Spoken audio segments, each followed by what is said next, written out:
Hello there again, dear friends, and welcome to Section 3 of our Instagram Marketing 3.0 video training series, Advanced Instagram Marketing Strategies. So far, we are glad about the progress that we're making in this endeavor.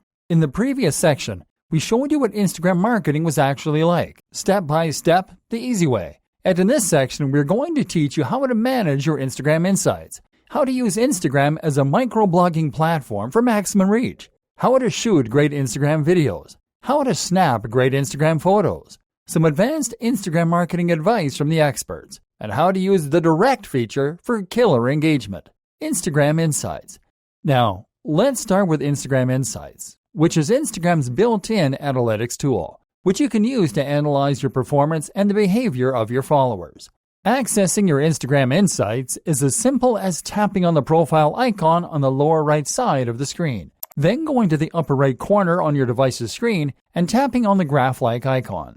Welcome to your analytics section. Here is from where you will be able to see how well you are performing in your marketing efforts. Here you will be able to review in detail metrics such as number of followers, views, and others. Let's start checking out this section from top to bottom. As you can see here, right below your profile's icon, you will be able to see two metrics: the number of followers that you have and the current number of posts that you have published so far. Those two metrics are based on your activity from the last 7 days, which is important because that will allow you to know how well you are engaging people in relation to the number of posts that you publish during the span of a week. Alright, let's check the metrics feature below. The first metric featured is impressions, which is the total number of views that you have gotten across your entire Instagram channel. Or in other words, the total number of views from your posts, your images, your videos, and your profile.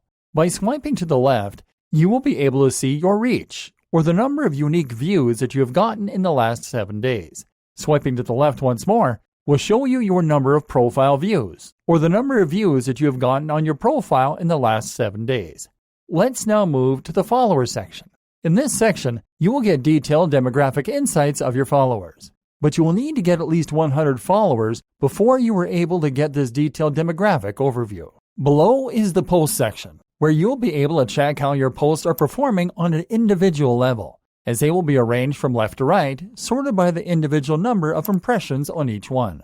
In the stories section, you will get insights on the performance of your Instagram stories. Make sure to tap on Turn On to be able to get stories insights on this section. Note though that stories are visible to other users for 24 hours only, which means that stories insights gather data from a 24-hour period only. Lastly, in the promotion section, you'll be able to check your promoted post's performance. A recommendation is to come back on a daily basis to the Insights section to see how your Instagram marketing efforts go, so you can make the appropriate adjustments to better optimize your campaigns.